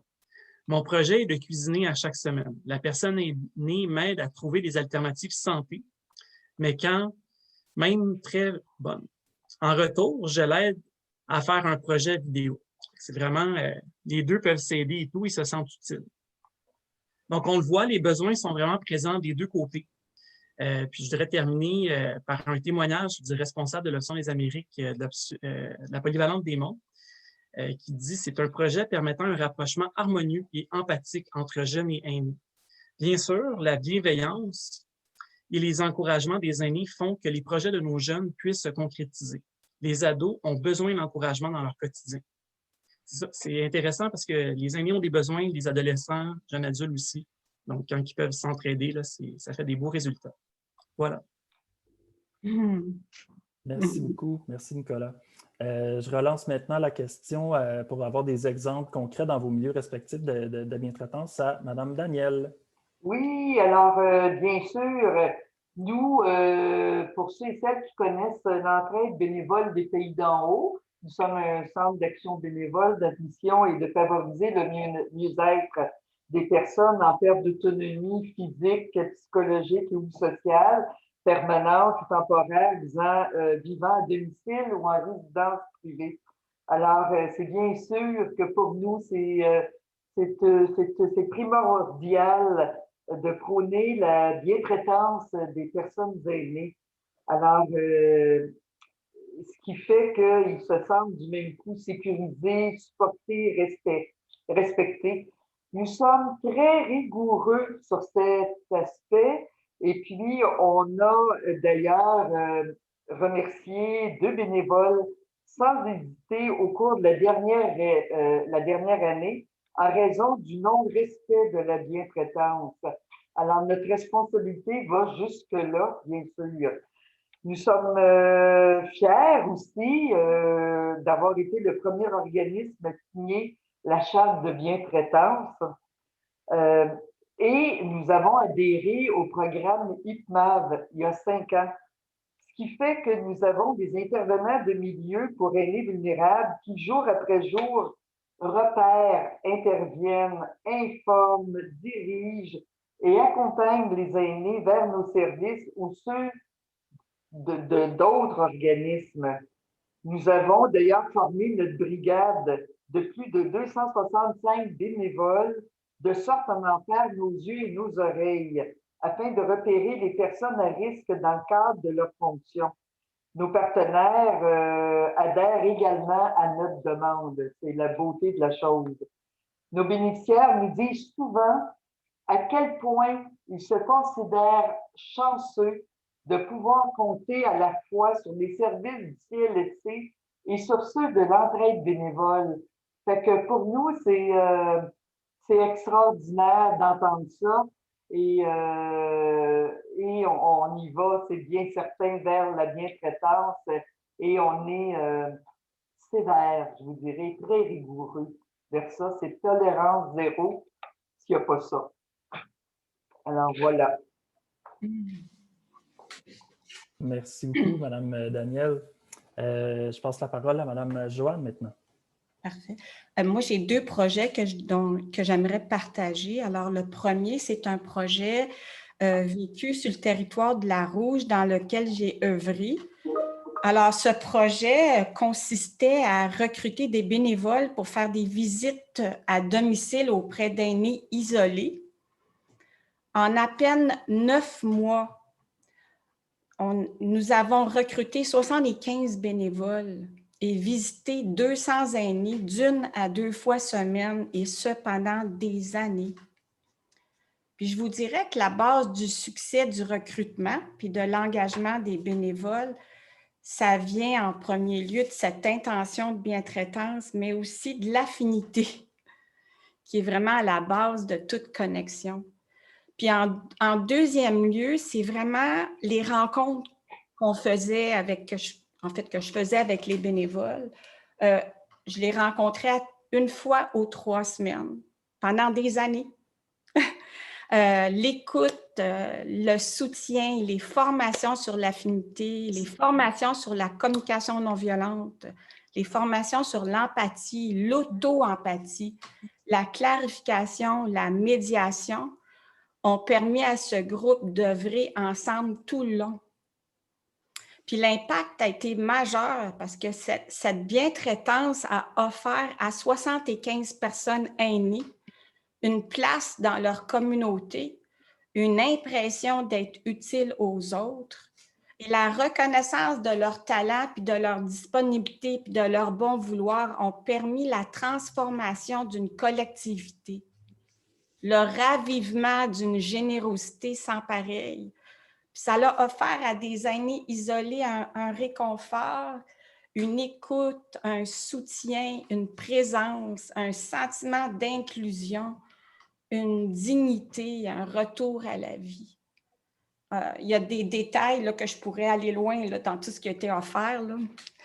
Le deuxième projet, c'est un projet qui est en cours à la FADOC Laurentide, un projet qui s'appelle « Aînés engagés vieillir vivant ». Alors, depuis novembre dernier, nous avons rencontré donc sur la plateforme Zoom des aînés de tous les âges dans les Laurentides. Nos différentes rencontres en groupe de 8 aînés offrent un endroit pour l'expression et le partage.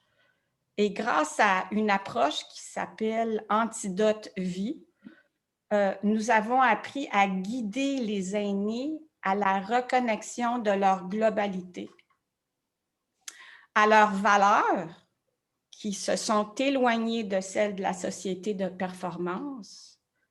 Nous les avons aussi guidés à reconnaître leurs gains et leurs leçons apprises des transitions importantes de leur vie. Et grâce à l'écoute, à la reconnaissance de chacun, aux divers échanges répondant à leurs besoins, les aînés se sentent plus présents, plus conscients et plus vivants. Ça leur a permis de découvrir la réalité de leurs sentiments, de leurs besoins, de leur intériorité et de l'impact que cela peut avoir sur leur vie extérieure. Merci. Merci beaucoup, Joanne. Encore une fois, je vois le temps passer vraiment. Merci de votre générosité, comme Virginie disait dans la discussion. C'est vraiment intéressant. Puis c'est vrai que chaque personne, chaque panéliste pourrait avoir 1 heure et demie à lui ou elle seule, puis on aurait en masse de sujets. Cela étant dit, puisqu'on s'était fixé comme tenter de terminer vers midi, j'ai envie de vous poser la prochaine question et combiner avec l'autre question suivante. Et puis, sentez-vous bien à l'aise de répondre là, comme vous le sentez. Je me demandais, en fait, puisque la journée du 15 juin existe depuis 2006, ça fait quinzaine d'années qu'on souligne cette journée-là. Est-ce que vous avez l'impression que la lutte contre la maltraitance ou même la bientraitance, est-ce que ça progresse dans la société au Québec? Est-ce qu'on a fait du progrès? Est-ce que vous en voyez des impacts? Est-ce que vous voyez une évolution? Puis aussi, en même temps, est-ce qu'il y a encore des résistances, des défis à mettre ces pratiques-là en place dans la société? Donc, c'est comme une double question. Donc, l'évolution dans les 15 dernières années, c'est une question très large. Et qu'est-ce qui bug encore un peu? Qu'est-ce qui bloque à mettre ces choses-là en application? Je commencerai peut-être avec Daniel, si ça vous convient. Oui, c'est bien sûr. Puis heureusement, j'ai pu observer des changements au niveau de la bientraitance avec les années. C'est très heureux, mais il importe de poursuivre nos efforts en ce sens. Moi, de voir, quand j'allais visiter mon père dans une maison d'hébergement ou d'autres personnes, puis de voir des affiches sur les murs de bientraitance, ça me faisait tellement plaisir, ça me faisait chaud au cœur. Je me suis dit, on avance, c'est magnifique. Cependant, j'ai été aussi témoin de scènes désolantes qui s'apparentaient très certainement à de la maltraitance. Parce que c'est très près, hein? Quand tu manques de bientraitance, ça peut devenir de la maltraitance. Alors, afin de contrer la maltraitance, moi, je pense qu'il importe de miser sur des actions pérennes, telles que le dépistage, la sensibilisation, la formation continue, la formation, c'est tellement important, puis de l'éducation populaire. Alors ça, il devrait y en avoir plus encore.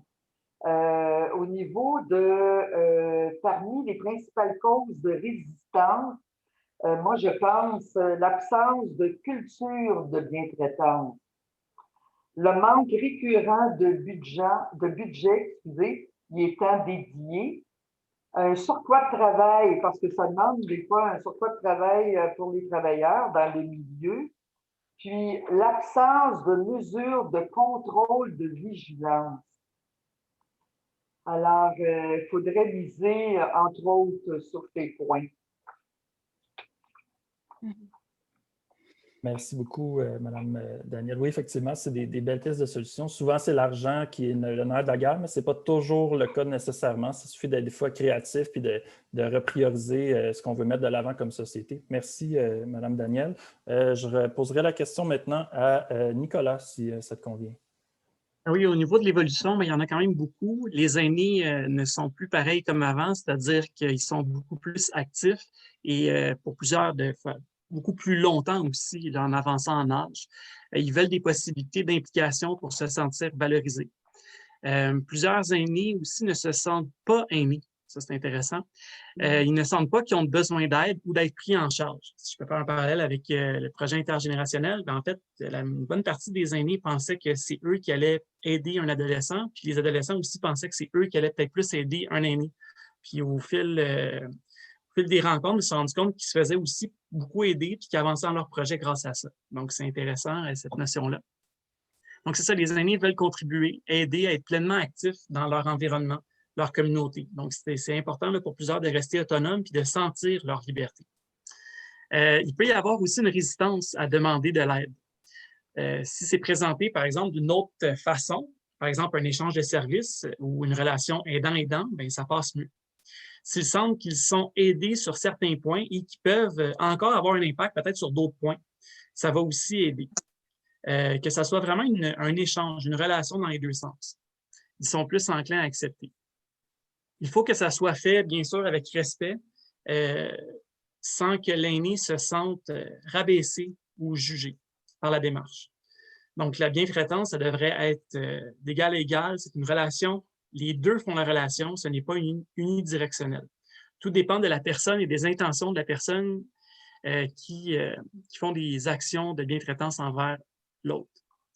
Il y a aussi un plus grand besoin que l'offre actuelle. Donc, il y en a beaucoup qui veulent s'impliquer. Il y a beaucoup d'adolescents, de jeunes adultes qui veulent aider des aînés. Il y a beaucoup d'aînés aussi qui ont des besoins. C'est peut-être des initiatives qui manquent ou que le pont se fasse. Donc, s'il y en a qui en ont, c'est vraiment un bon moment pour en développer. Au niveau des défis et des résistances, ça dépend de la façon dont l'aide et les services sont amenés. Ça peut être mal perçu. Certains peuvent se sentir infantilisés, jugés ou dévalorisés. Donc, c'est important de défaire les préjugés et stéréotypes, de briser l'idée que l'on aide l'autre. Ça paraît bizarre dit de même, mais plutôt le voir comme un échange, une relation dans les deux sens. Il y a aussi au niveau des défis, les pertes cognitives, c'est sûr, la méconnaissance de la naissance en 2021, puis aussi certains qui n'osent pas peut-être demander ou manifester qu'ils ont des besoins. Merci. Merci beaucoup. Merci, Nicolas. Je passerai peut-être la parole. Je pense que Chantal, vous nommiez que ça faisait une quinzaine d'années, je crois que vous étiez policière, donc vous avez été témoin privilégié peut-être de l'évolution par rapport aux pratiques de la bientraitance ou de la lutte contre la maltraitance. Donc, je vous cède la parole. Oui, effectivement, ça fait 15 ans. Oui, il y a un volet communautaire, mais je dirais que on axe de plus en plus là-dessus. Puis le mot proactif, être proactif, je pense que c'est dans les pistes de solution. Moi aussi, je pense que ça fait partie de l'évolution. On est de plus en plus formés. Si je regarde Vision policière, c'est quoi les changements? C'est la formation, je trouve que ça fait partie. L'information, la formation, la connaissance, parce qu'on ne connaît pas un sujet, peut-être pas juste au niveau policier, on n'a peut-être pas les outils adaptés pour intervenir. Aussi simple que connaître nos organismes qui gravitent autour du service de police. De plus en plus, on organise des petites présentations. Tous les policiers sur la route, il y a un organisme qui vient au poste, présente son organisme lors des briefings pour que les policiers puissent être plus en mesure après de référer au bon endroit. Fait que ça va être aussi simple que ça. Nous autres, on a besoin d'être informés. Puis vice-versa, informer qu'est-ce qu'on peut faire, les policiers, pour aider les organismes. Comme là, je pense à Vigilance, un organisme magnifique dans la région de Saint-Jérôme avec qui on traite. Il fait d'autres villes, là, mais chez nous, ils s'occupent de... Nous, on les accompagne, on les réfère vers cet organisme qui s'occupe des aînés pour les accompagner envers les services pour aller chercher au CLSC ou si jamais on a besoin d'aide pour entretien ménager, si jamais on vit quelqu'un justement à perte cognitive, c'en est un défi, puis on est désarçonné, on ne sait pas quoi faire pour l'aider, mais c'est de l'accompagnement. Puis ça, je trouve qu'il en faut de plus en plus parce que oui, des fois, c'est compliqué. Il y a beaucoup de procédures. Puis oui, sur Internet, même moi, des fois, c'est un défi. OK, attends, il faut s'inscrire là. Des fois, on a besoin juste d'un petit coup de main pour être soutenu. Pour comment qu'on fait, ou on le fait ensemble, parce que des fois, on se répond à l'autre. Ah oui, moi, je l'ai trouvé, cette solution-là. Fait que plus d'entraide puis d'accompagnement. C'est vraiment le mot, je pense, je l'ai dit souvent aujourd'hui, mais je trouve que c'est important parce qu'on est de plus en plus individualiste. On devrait être un petit peu plus collectivité. Puis veiller un sur l'autre. Hein, j'irais ça comme ça. Puis je vais finir là-dessus. C'est super drôle parce que quand je fais des conférences, je faisais des conférences des milieux primaires, je faisais un sondage, je dis aux enfants, c'est quoi vous pensez l'arme numéro 1 d'un policier? Quelle arme qu'on se sert le plus souvent? Et là, ça part. L'arme à feu, le bâton pour taper les voleurs sur la tête, le poivre de Cayenne, là, tu sais, là, tu fais brûler les yeux. Là, après, il me trouvait bien plate parce que, ah oui, il me demandait, il y en a tout le temps qui le barmait, combien de voleurs t'as tué dans ta carrière, dans 15 ans? Là, à chaque fois que je parlais, j'allais trouver ça plate, mais zéro. Hein? Non, c'est pas comme dans les films que tu sautes en moto, que tu tires tout le monde. Mais l'arme numéro 1, j'ai dit, c'est la parole. Policiers, on est de plus en plus formés niveau communication.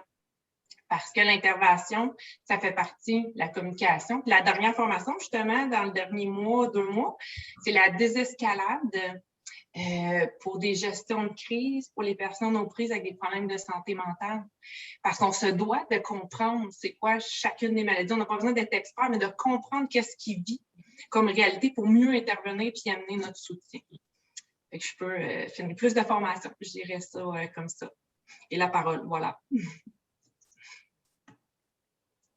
Merci beaucoup Chantal. De votre côté, Joanne, est-ce que vous avez vu des changements dans les 15 dernières années? Est-ce que vous voyez aussi des freins, des obstacles à mettre la bientraitance là, comme priorité en tant que société? Alors, je voulais juste vérifier avec toi, Simon, est-ce que tu jumelles la question 4 et la 5? Oui, exact. Oui, OK, oui. Parfait. Alors oui, il y a eu certains changements parce qu'on en entend parler. Il y a beaucoup de médiatisation puis de transparence. Avant, on n'en entendait pas parler, tout était caché, tu sais. Mais je me demande où on en est aujourd'hui. Les aînés, comme ce que Nicolas disait, vivent de plus en plus longtemps, puis la population aînée augmente. Puis on entend beaucoup parler de plus en plus de maltraitance organisationnelle. Alors, l'urbanisation aussi fait en sorte que les personnes aînées ont quitté leur milieu de vie, parfois même leur famille, et sont allés chercher des soins auprès de gens divers qu'ils ne connaissent pas et qui ne sont pas toujours suffisamment formés dans certains domaines. Alors, prendre conscience donc de la problématique de la maltraitance et la mise en place de la bientraitance sont des pas inouïs dans la bonne direction, mais je dirais qu'on a besoin de continuer donc haut et fort, mais qu'on a aussi besoin de creuser un petit peu plus profond pour vraiment descendre à la source du problème. J'ai beaucoup d'idées là-dessus, là. Il y a aussi le fait qu'en perdant le lien avec les autres générations, l'aidant s'est souvent retrouvé plus seul. On a moins d'enfants par famille. Ça fait en sorte que les responsabilités tombent souvent sur juste une personne. Alors, dans la réalité actuelle, les petits-enfants aussi ont peu de conscience des besoins des grands-parents. Alors, la perte des contacts est significative. Il y a du travail à faire là-dedans, là. Par rapport aux défis, je ne crois pas que le problème il se situe juste uniquement au niveau des aînés, au niveau des soignants puis des proches aidants ou du manque de personnel. Il se situe dans le manque d'intention réelle, je dirais, de bientraitance et d'affinité, parce que ça se passe là aussi, des gestionnaires et des décideurs de notre pays qui sont loin de la réalité. Il est d'abord là le problème. Alors, le microcosme du manque d'affinité dans nos relations se reflète au niveau du macrocosme que représente le système dans lequel nous sommes. Alors, par où commencer? Pour que la bientraitance puisse se véhiculer, on a besoin de gens bienveillants, conscients, du monde de cœur dans les lieux de pouvoir pour assurer les grandes orientations nationales de bientraitance et de développement social. On a besoin d'éducation, de conscience, d'une vision du vieillissement et d'une vision de la place des aînés, et cela à tous les paliers de notre système. On a besoin de mettre des argents aux bons endroits. Est-ce qu'on écoute vraiment les aînés? Parce que je les entends souvent me dire, par exemple, à quel point ils veulent rester le plus longtemps possible chez eux. Si on les écoutait, on réaliserait qu'il y a une expertise dans leur vécu qui vaudrait la peine de reconnaître. Alors, d'après moi, il faudrait revoir aussi l'organisation de tous les soins en lien avec le vieillissement. L'arrivée de ce tsunami d'aînés questionne toute l'organisation sociale. Est-ce que notre regard est global ou courons-nous comme des pompiers pour juste éteindre les feux, par exemple des CHSLD et des RI, en y attribuant 80% du budget? Mettons-nous le focus juste à un endroit?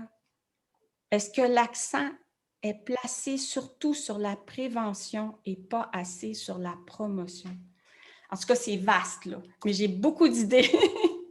Merci. Merci. C'est vraiment inspirant. On vous aurait écouté encore longtemps, j'en suis convaincu, tout le monde, mais bon, je vais céder la parole à Mme Kathleen Gagnon pour la dernière question. Oui, merci Simon. Donc, ça nous amène à notre dernière question et par la suite, on passera peut-être à quelques questions selon le temps qui restera et au mot de la fin. Donc, en 2021, quelles sont les pistes de solutions que vous envisagez pour que notre société actuelle soit davantage bienfaisante envers ces personnes aînées? Vous avez déjà commencé à en identifier. Donc, Joanne, est-ce que tu avais des choses à ajouter à ce niveau-là? Oui, merci. Alors, à la base, d'après moi, on a besoin de mettre en place des systèmes pour éduquer parce que le plus gros problème, c'est un manque d'éducation. On a des outils aujourd'hui là, qui sont possibles, mais je trouve qu'on a donc besoin de mettre en place des systèmes pour éduquer, conscientiser autant les aînés que les familles et les soignants. Donc, éduquer à la bientraitance, l'affinité, permettre aux gens de savoir qui ils sont, leur apprendre à reconnaître leurs besoins, à ressentir leurs limites, leur apprendre l'écoute, l'empathie, l'auto-empathie, toucher des sujets aussi sur le réalisme du déclin de l'âge. Parce que moi, j'étais abasourdie quand on allait visiter les 200 aînés sur le territoire, abasourdie qui se retrouvaient dans cette situation-là, puis que ces gens-là n'avaient pas été éduqués dans la réalité du déclin de l'âge. Toucher des sujets aussi pour les ramener à leur globalité, à leur permettre de valoriser leurs valeurs qui changent, de les soutenir dans le sens de la vie, dans la compréhension de la mort. Les aînés, pour moi, sont les grands oubliés de notre civilisation occidentale. Nous avons à leur redonner une voix, à les écouter. Leur bien-être compte. Il est temps de réaliser qu'ils sont une expertise importante. Arrêtons aussi d'isoler les aînés. Je me souviens à une époque, j'ai dirigé un camp de vacances pour enfants de foyer d'accueil pendant plusieurs années. Puis la première année, j'ai comme décidé de faire un camp. On avait 150 jeunes à la fois, on avait 600 jeunes pour tout l'été. Mais donc, le premier 2 semaines, j'ai fait un camp juste pour les 13 ans à 18 ans, les garçons. Le deuxième 2 semaines, j'ai fait un camp juste pour les 13 à 18 ans, filles. Imaginez la scène des adolescents de foyers d'accueil. Ça créait tellement une concentration, un chaos, un ghetto. C'était l'enfer. Par la suite, j'ai toujours pris les enfants, donc à partir de l'âge de 5 ans jusqu'à l'âge de 18 ans. Alors, je vous donne cet exemple-là. C'est concentrer juste les aînés ensemble. Peut-être que on a besoin de diffuser un petit peu, là, organiser donc des milieux de vie pour qu'ils soient en contact avec la société, la famille, les petits-enfants, le multigénérationnel, avec une orientation nationale qui favoriserait de l'aide financière pour venir en aide aux municipalités. Il pourrait y avoir des assouplissements dans les règlements municipaux pour les habitations multigénérationnelles et des crédits de taxes pour toute personne qui se construirait une telle habitation. Ce que je réalise aussi, c'est l'importance des petits groupes. Revalorisons les petits groupes. Le petit groupe, c'est l'unité de transformation. L'esprit de grandeur, la vitesse et la course à la performance ont été des codes visant à garder des vieux systèmes en place. Le désir de faire partie de grandes résidences peut survenir, mais cette forme d'appartenance réduit le pouvoir des aînés. Dans l'appartenance à de grands groupes, on doit souvent sacrifier notre identité propre. Alors, des petits groupes offre un espace de valorisation de l'unicité de chacun. J'aimerais aussi ajouter que ce mouvement de bientraitance permettra aussi de lever d'autres voiles qui pourraient être traités plus longuement à un moment ultérieur. Ce que je parlais là, de se creuser puis d'aller à la source. Là. Alors, ne nous arrêtons pas là. Quand je regarde l'efficacité, la mobilisation autour de la pandémie et du programme de vaccination mis en place en si peu de temps, je me dis que c'est possible de faire bouger les vraies choses dans la bonne direction. L'humanitude, là, c'est le courant qui relie tout le monde. Madame Carmen, avec votre logo, c'est tellement beau. Soyons humains entre nous. C'est un passe-partout. La porte est grande ouverte à tous. Merci. Merci, Joanne, pour ton intervention. Je passerai la parole pour les pistes de solutions à Madame Danielle. Oui, alors, moi, c'est sûr que j'ai des souhaits, entre autres, que chaque citoyen soit sensibilisé, qu'il devienne défenseur de la bientraitance au travail comme dans son milieu. Alors, chaque citoyen, on devrait se donner ce défi-là d'être défenseur de la bientraitance.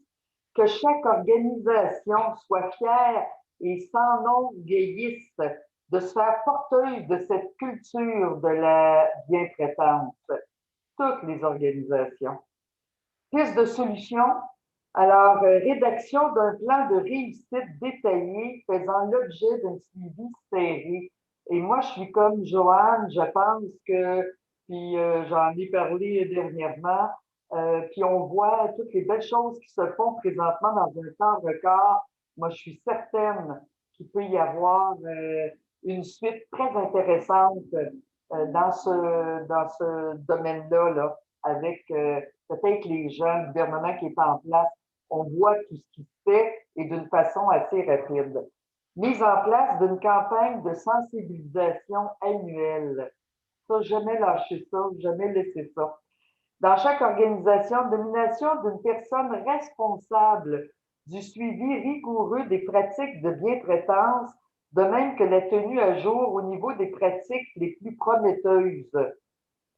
Alors, ça prend dans chaque organisation à la tête d'une personne qui y croit, qui est une personne redevable, puis quand la personne à la tête y croit, elle va mettre en place pour son organisation des mesures et tout ça. Identification d'une personne ou plus par CLSC chargée de donner une formation obligatoire sur la bientraitance des intervenants de milieu. Une formation obligatoire dans toutes les organisations. L'instauration d'un système de reconnaissance coup de chapeau aux organismes et entreprises porteurs et défenseurs de la bientraitance.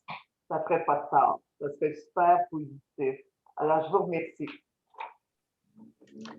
Merci, Danielle. Je passerai la parole à Nicolas sur cette question de piste de solution à envisager. Oui, bien, tout passe par ce qui est véhiculé par la formation et la prévention. C'est de présenter les services autrement, faire sentir que les personnes aînées ont des forces, puis que ces personnes-là sont aidées sur un volet, mais ça n'enlève pas le reste, ça n'enlève pas leur impact. Donc, dans le cas d'un projet intergénérationnel, donner une formation. Nous, c'est ce qu'on a fait, ça a été vraiment très utile, et du côté ado et du côté aîné, pour exposer les préjugés et montrer les points en commun. Miser sur les points de convergence. Lors de formation, donner des mises en situation concrètes. Ça permet vraiment de bien illustrer les situations, d'outiller les personnes, puis ça marque aussi les gens. Les gens s'en rappellent, ça, après coup. Donc, mais moi, je trouve ça vraiment intéressant, notre rencontre d'aujourd'hui, d'en discuter toutes les pistes de solutions ou ce qui a été apporté par tout le monde. Ce que je me demande, c'est, à la lumière qu'il y a beaucoup de besoins, est-ce qu'il y a une suite un peu à cette rencontre-ci? Est-ce qu'il y a quelque chose qui pourrait, je ne sais pas, être mis pour pairer peut-être des besoins, que ce soit des aînés, des adultes, des ados qui veulent s'impliquer, être bien traitants? Donc, je lance ça comme ça. Merci à tous. Merci, Nicolas, pour ton intervention. Puis on garde la question en tête. On pourra peut-être dans la conclusion aborder un peu ce qui s'en vient brièvement, mais s'il reste du temps par la suite et qu'il y a des gens qui veulent rester pour une période de questions un peu plus longue, on pourra revenir sur ta suggestion, mais de toute façon, on prend note là, au niveau des suites qu'il y a une préoccupation. Est-ce que du côté de Chantal, pour les pistes de solutions, est-ce que tu avais quelque chose à ajouter? Ça va être simple dans le fond. Moi, je vais y aller plus dans des petits gestes. Je trouve que ça a été très bien expliqué au niveau qu'est-ce qu'on peut faire global, structure. Je trouvais ça une phrase super belle que j'ai écrite. J'ai dit effectuer un éveillement collectif sur la force de la bientraitance et de l'importance de l'implication de chacun. Responsabilité partagée. J'aime beaucoup ces mots. Puis le mot conciliation. Parce que autant qu'il y a beaucoup de besoins, puis des fois, le rythme va vite. En tant qu'aîné, on a besoin de nos enfants, pareil, on a besoin de nos amis. Puis des fois, tout ce qui est conciliation, c'est comme moi qui est maman, mes enfants, des fois, ils vont trop vite. Puis je fournis pas. Mais il faut faire des deux côtés. Il faut que des fois, je leur accorde leur vitesse. Puis, des fois, je dis, OK, là, il faut que tu respectes. En échange, j'ai besoin, moi, que tu respectes la mienne. Fait que c'est pour ça que je dirais une conciliation, puis un équilibre. C'est ça qui est difficile à avoir. Un équilibre, un respect de chacun, sa propre vitesse. Ça peut être le contraire, ça peut être un parent qui est trop vite, puis l'enfant aussi qui est maman. Relaxe un petit peu. Ça dépend des situations, mais je dirais vraiment un respect, responsabilité partagée. Puis, j'aime bien les mots agent multiplicateur. De pas non plus, tu sais, la fameuse phrase qui se passe chez le voisin, reste chez le voisin. Oui, mais pas tout le temps. Tu sais, des fois, pourquoi on est trop individualiste? Il a l'air d'avoir quelque chose de bizarre chez mon voisin, mais je m'en mêle pas. Non, on peut regarder quand même. C'est pas que c'est quelqu'un qui t'a fait une introduction par effraction dans la journée. Puis, on peut apporter de l'aide ou si jamais, tu vois, puis il y a un aîné qui ça fait 3 jours qu'il ne sort pas de sa maison, c'est ton voisin qui habite seul. Tu sais, briser l'isolement, de oser aller dire « Allô, comment ça va? Est-ce que vous avez besoin de quelque chose? » Fait que je lance un défi, moi je finis là-dessus, un défi à tout le monde, de faire un petit geste. Car ça n'est que des fois, on pense que tout est électronique. Pourquoi qu'on ne vient pas, jadis, écrire une belle lettre, une belle carte? Fait qu'à chaque semaine, mettez votre objectif selon votre temps et votre réalité. Dire à tous les mois ou 2 semaines, au moins. Aux 2 semaines, j'écris une lettre à une personne qui est près de moi, qui peut être seule ou juste une petite pensée. De faire un geste, ou j'ai un voisin justement qui habite seul, pourquoi pas y envoyer un petit message un matin, un petit post-it, bonne journée. Hein? Un petit geste simple qu'on pourrait faire pour l'image, que si tout le monde sur la Terre mettait un petit 25 cents dans une tirelire, on serait riche. Hein? Fait que je me dis, faire un petit geste, envoyer un petit texte-message à quelqu'un, bonjour, bonne journée, comment ça va? Je pense à toi. C'est simple, hein? Puis, les personnes vraiment qui sont isolées, c'est vraiment que c'est plus difficile, ils n'ont pas de réseau, bien, c'est ça que nos métiers, les organismes qui amènent ce réconfort-là, les groupes, les sentiments d'appartenance, pour faire entre nous autres se créer un mécanisme social le plus fort d'entraide. Voilà. Merci, Chantal, pour ces pistes de solutions. Alors, si vous permettez, je vais tout de suite aller dans le petit mot de la fin et ceux qui pourront et qui voudront rester disponibles, on pourra demeurer pour des commentaires ou des questions par la suite, mais je vois qu'il y a déjà des personnes qui quittent, alors je vais me permettre d'aller avec le mot de la fin. Tout d'abord, merci beaucoup aux invités d'avoir accepté de venir nous partager, partager à tout le monde qui est à l'écoute votre vision de la bientraitance, puis aussi nous permettre d'avoir une représentation plus concrète à chacun vos divers milieux, parce qu'on avait vraiment des expertises tout à fait différentes. Ça nous amène encore là à réaliser à quel point la bientraitance, ça s'adresse à tous, c'est collectif et ça va au-delà du milieu de soins seulement. Là, ça va beaucoup plus largement que ça. Des échanges, en tout cas pour ma part, très enrichissants et je pense que pour l'ensemble des gens qui étaient autour de la rencontre. Donc, qui nous permet d'ouvrir aussi des portes, ouvrir la porte à une société davantage inclusive de ces personnes aînées, le tout dans le respect. On a parlé d'authenticité, d'accompagnement, d'être là. Je ne redirai pas tous les mots, mais il y a plusieurs mots qu'on pouvait associer au respect. Respect du parcours de la personne, de sa singularité et aussi, sans oublier, de miser sur leur force et leur histoire de vie. Je pense que la présentation d'aujourd'hui, c'est l'occasion pour l'ensemble des partenaires de la région des Laurentides de démontrer vraiment l'importance de poursuivre des actions qui sont entreprises, des actions en concertation pour le mieux-être des aînés, peu importe leur situation, peu importe leurs besoins ou leur histoire propre. Le logo, la bientraitance des aînés Laurentides, selon moi, ce n'est que le début de la promotion de la bientraitance envers les personnes aînées, et ce, à tous les niveaux pour l'ensemble de la région. Il y aura certes des réflexions de fait au sein du comité régional. On a un comité régional, Simon vous l'a mentionné d'entrée de jeu, mais on a aussi 7 comités locaux de lutte contre la maltraitance envers les personnes aînées, où est-ce qu'il y a à cœur de promouvoir la bientraitance et de déployer des actions concrètes à ce niveau-là. Je me permets de mentionner qu'au niveau du gouvernement du Québec, récemment, il y a eu le lancement de l'appel de mémoire en vue de l'élaboration du prochain plan d'action gouvernemental qui sera 2022-2027.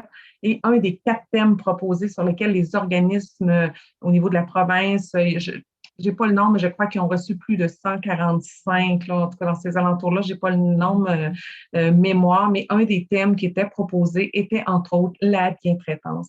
Alors, je pense qu'on peut s'attendre à avoir des actions concrètes qui vont ressortir de ces consultations-là, qui vont nous permettre de tendre vers une culture de bientraitance qui a été mentionnée là, au cours des échanges. Je rappelle rapidement qu'il y a des initiatives qui sont déjà en place.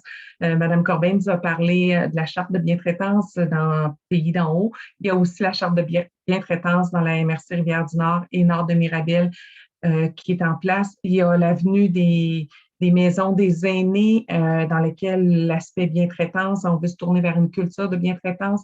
Il y a toute l'intégration de l'intégration de la bientraitance dans plusieurs milieux de vie, je le répète, communautaires, publics et privés. Donc, ce souhait de développer une culture, de prendre une posture de bientraitance dans l'ensemble des milieux de vie.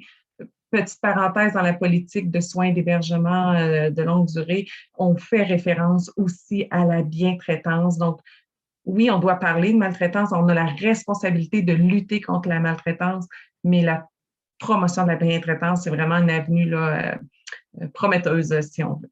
Donc, la promotion de la bientraitance soutient justement cette lutte-là contre la maltraitance et nous permet d'augmenter, en fait, ce qu'on veut, c'est augmenter la qualité de vie de tous, autant le personnel qui accompagne, autant les aînés, la population, etc. Développer une culture de bientraitance, c'est un projet de changement commun qui, certes, est bénéfique pour les aînés de toutes conditions. Ça leur permet de faire partie intégrante de leur projet de vie, d'être inclus, de renforcer leur propre estime de soi, de diminuer le stress, de résoudre même par eux-mêmes différentes problématiques auxquelles ils peuvent être confrontés. Et ça augmente le sentiment de sécurité. Pour la population en général, la bientraitance, une culture de bientraitance, c'est tout aussi bénéfique. On peut penser au rapprochement entre les générations. On a eu notre invité Nicolas qui en a parlé là, de par le projet stimulant un ado, un aîné. Donc, toute la question de bien-être collectif, d'amener davantage d'entraide. En milieu de soins, la culture de bientraitance peut amener une diminution des troubles de comportement, peut amener une augmentation de la socialisation, un bien-être, un mieux-être. Pour les familles, ça peut les amener à poser des records différents, plus chaleureux aussi sur leurs proches.